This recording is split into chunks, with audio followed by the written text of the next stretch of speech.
Boa noite, meu nome é Ana Clara Leão e hoje eu vou apresentar a quarta entrega do trabalho de mecânica dos fluxos, análise de um sistema de mapeamento residencial. Ok.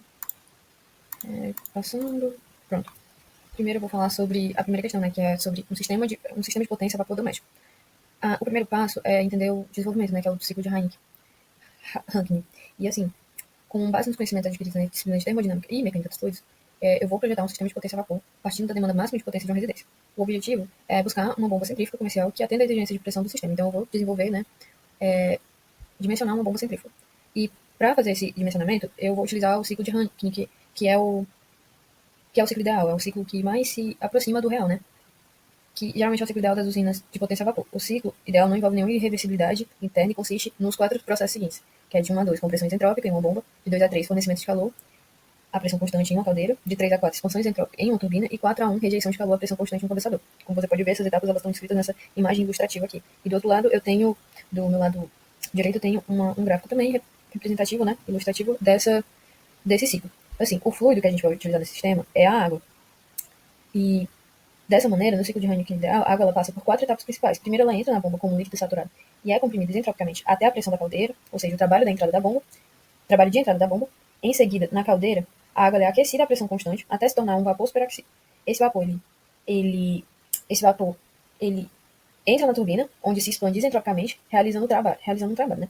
Que é o trabalho útil da turbina. Por fim, o vapor ele passa pelo condensador, onde ele é resfriado a pressão constante e retorna como líquido saturado, reiniciando todo o ciclo. Assim, o trabalho ele é realizado pela turbina e é exigido pela bomba. Aí, também, dessa maneira, a gente pode considerar o sistema, seguindo o ciclo Rankine, como um regime permanente de fluxo de massa constante e sem perda de energia para o ambiente. O segundo passo para dimensionamento é calcular a potência líquida, né?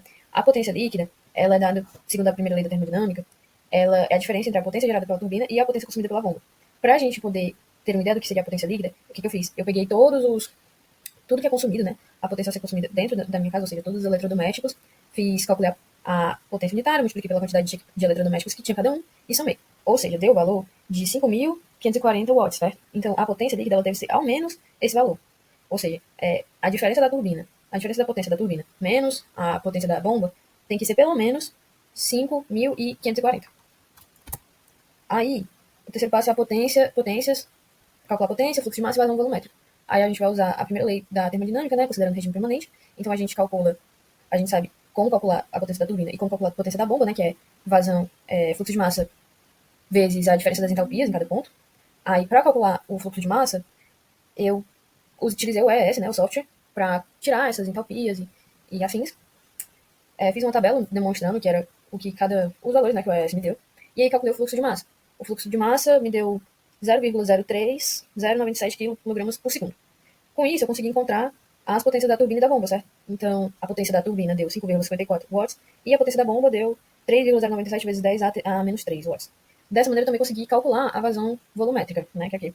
Ou seja, a vazão volumétrica deu 3,19 vezes 10 a menos 4. Aí, o quarto passo é calcular as perdas de carga.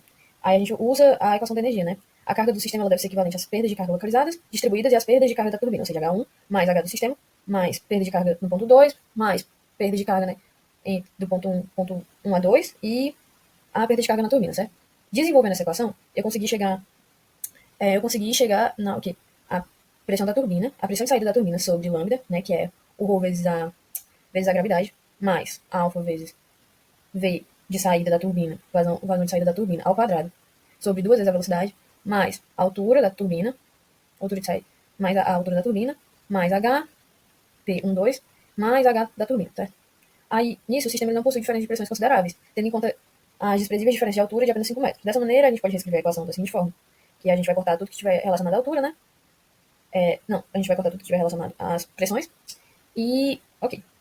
Para a gente encontrar o tempo da turbina, a gente pode encontrar através da equação de Euler para turbomáquinas, que é o quê? Que a perda de carga da turbina é igual a velocidade tangencial vezes a componente da velocidade circunferencial menos a velocidade tangencial no ponto 3, né? Vezes a velocidade circunferencial absoluta do escoamento. Que, como eu já falei, né, o que era cada um desses termos, a gente considera que que é a velocidade tangencial, o 3 é igual ao 4, e que U é o quê? É o raio vezes a velocidade angular, né? Também pode se considerar que VT4 e VT3 são iguais, certo? Assim, a gente tem a velocidade absoluta constante axialmente. Então, a partir disso, a gente pode manipular essa equação da turbina, certo? Assim, eu chego a esse resultado. Aí eu vou adotar alguns valores também, como... posso adotar alguns valores, como ângulo... Ah, tá. B3 é porque eu acabei não prestando atenção, mas no caso B3 é igual a 30 graus e B4, quer dizer, BT4 é igual a 70, certo? Então, calculando, no fim eu tenho um H da turbina igual a 0,1552 vezes a vazão. Dessa forma, a gente vai calcular agora o HP de 1 a 2, né? E aí eu tenho essa fórmula. Aí eu preciso fazer algumas considerações, que, por exemplo, eu tenho 5 cotovelos de 90 e um terramal para calcular o K, né? Que dá 9,3. Depois eu vou encontrar o fator de Darcy. E aí, para encontrar o fator de Darcy, eu uso a equação de Haaland. Encontro. No fim, eu substituo essas equações que eu encontrei e eu chego na fórmula de HP, né? Depois, eu tenho que calcular também o H do sistema, certo? Quer dizer, sabendo que a minha diferença é de 5 metros, né? Minha diferença de altura é de 5 metros, eu posso substituir cada uma dessas equações que eu encontrei na fórmula da equação de energia, certo? E chegar nesta fórmula final do H do sistema, que é igual a 5 mais 0,1975 metros, não, por favor, fluxo de massa ao quadrado, vezes o comprimento, né? Sobre o F de Darcy, mais 9,3, que é o K, mais 0,552 vezes o fluxo de massa, certo? Aí, a partir disso, eu consegui escolher uma bomba capaz de suprir, que no caso meu foi a bomba centrífuga de monoestágio da Schneider, 1/6 CV monofásica. Aqui ela tem o modelo dela e também as suas curvas, certo? Aí, outro ponto importante é o dimensionamento. Outro ponto importante para o dimensionamento da bomba é calcular o NPSH, que é justamente para verificar se vai ter ou não a cavitação, certo? Então, eu utilizo a equação da energia, que é H1 igual a H2 mais H1P de 1 para 2, que H1 é o ponto de entrada da bomba e H2 é o ponto de saída. Então, fazendo essa manipulação também, eu chego no resultado. Aí eu sei que a diferença de altura é 5 menos 0,111, que é referente à altura da bomba, certo? Então, eu tenho uma altura aí de 4,889. P1 é o quê? É o valor da pressão atmosférica, tendo em vista, e isso a gente tem que ter em vista a cidade de Fortaleza, né, no Ceará. Então, a gente vai considerar 3 metros de comprimento da tubulação completa, e o diâmetro de 0,0254 milímetros, né, que dá uma polegada. E também vamos considerar também só 3 cotovelos de 90 graus. Então, eu consigo chegar no meu resultado, certo? No NPHS aqui. E aí, eu consigo encontrar a equação de NPHS obtendo esses valores. Aqui a gente tem um gráfico do NPHS do sistema, né, que eu calculei, na verdade, que é a relação do NPHS do sistema com o NPHS requerido e a relação do HS do sistema com o H requerido, certo? Como a gente pode ver, esse sistema ele não vai cavitar. Por quê? Porque o ponto de operação dele está abaixo das curvas de NPHS, das curvas de cavitação, certo? A curva de H, o ponto de operação, ela ocorre ali mais ou menos em 2,21, enquanto o ponto de cavitação, ele ocorre mais ou menos em 2,85. A próxima questão é o dimensionamento de um ventilador axial para o condensador do ciclo de Rankine. Enfim, aí primeiro, né, o desenvolvimento, que é saber os parâmetros.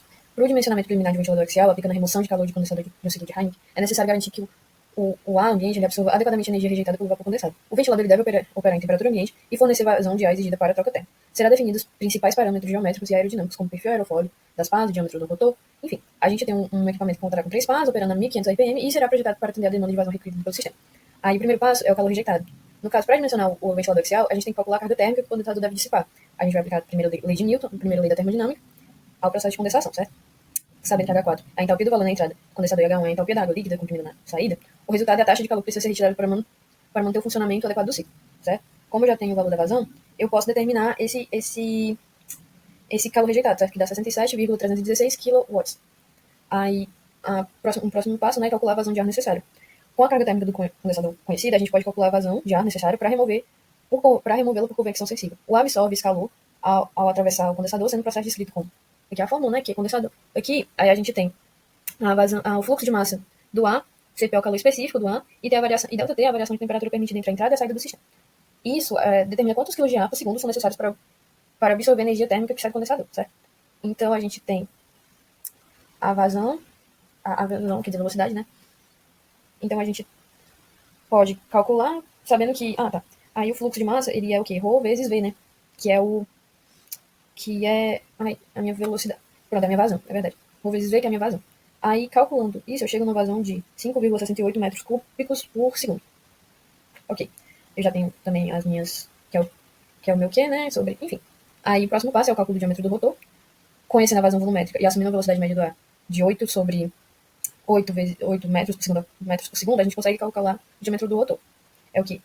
Vazão é igual a área sobre velocidade média do ar. Dessa forma eu descubro a área e com a área eu consigo descobrir meu diâmetro, que dá 0,86 metros. O quarto passo é a velocidade tangencial da ponta da pá. A velocidade tangencial é dada por 2πr vezes n, certo? Então a gente tem que fica 2 vezes π vezes 0,43, né, que é a metade do diâmetro, vezes 1.500 sobre 60, né, que a gente quer em segundos, chegamos a uma velocidade tangencial de 67,54 metros por segundo. Número de Reynolds para o escoamento. A gente tem a fórmula do número de Reynolds, certo? E aplicando todos os nossos valores, chegamos a um número de Reynolds de 6,46 vezes 10.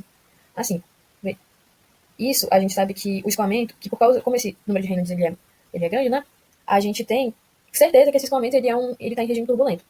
E esse valor elevado, ele caracteriza um domínio dos efeitos iniciais sobre os viscosos, resultando em um escoamento com maior transferência de quantidade de movimento, o que pode favorecer o desempenho aerodinâmico do ventilador. A velocidade axial é a componente da velocidade. Aí, próximo passo é a velocidade axial, certo? A velocidade axial é a componente da velocidade do fluido, que age paralelamente ao eixo de rotação de uma máquina de fluxo, como ventiladores. Então a gente tem velocidade axial, é igual a vazão volumétrica sobre área de escoamento transversal. Velocidade axial, sabendo minha vazão volumétrica e também meu diâmetro, né? A gente chega que velocidade axial é o quê? 9,78 metros por segundo. O número de Mach é um parâmetro adicional que relaciona a velocidade de um objeto ou fluido com a velocidade do som no meio que se move, certo? O que é esse número de Mach, né? É a velocidade tangencial sobre A, que é a velocidade do som. A gente vai adotar a velocidade do som como sendo 346. E então a gente tem vazão, né, 67, chegamos a um número de 0,19, 0,195, 195.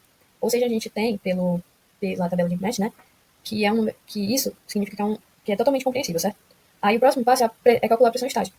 Para calcular a pressão estática, a gente tem que é o quê? Potência igual a vazão vezes ΔP. E a gente pode considerar isso sem considerar a velocidade de escoamento, certo? Só que para calcular essa potência, a gente pode utilizar a minha potência, né, que é para remover o calor, que é 67,316, e eu não preciso utilizá-la toda, porque na prática, o ventilador só precisa vencer as perdas hidráulicas do sistema, que geralmente correspondem entre 1 a 5% da potência térmica. Então, eu vou adotar um valor de 3%, né? Então, P é minha potência que eu vou utilizar, minha potência térmica, né? É o que? 3% vezes o meu calor rejeitado, que dá 2,01948 kW, e aí meu ΔT é o que? Esse número sobre a minha vazão, né? Que dá, minha pressão, ela dá 355,54 Pascal. Aí o último passo é calcular o ângulo de pitch. O ângulo de pitch ele é o ângulo formado entre a corda do perfil aerodinâmico da pá e o plano de rotação do rotor. Ele é crítico para controlar o desempenho de máquinas de fluxo, como ventiladores, hélices e turbinas eólicas, certo? Então, a gente tem que o ângulo de pitch é o que? A velocidade axial sobre a velocidade tangencial.